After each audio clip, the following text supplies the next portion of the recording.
أهلا بكم في مدينة آسفي. تأسست مدينة آسفي منذ القرن الخامس قبل الميلاد في عهد حانون القرطاجي الذي قام برحلة إلى هنا ومعه القرطاجيون، وهم من أسسوا اللبنة الأولى لظهور مدينة آسفي في عمق التاريخ قبل الميلاد.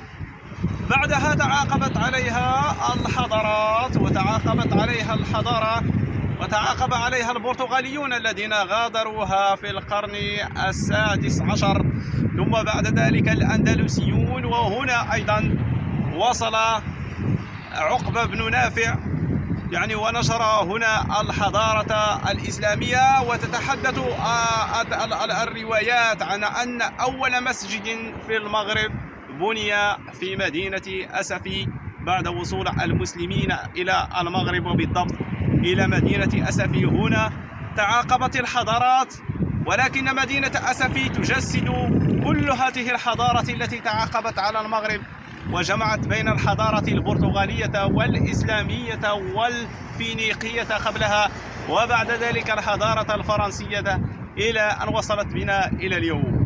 مدينة آسفي في عمقها التاريخي تجمع أيضا بين حاضرها الغني بالثروات البحرية وثروات الموارد الطبيعية والأنشطة الصناعية إلى غير ذلك.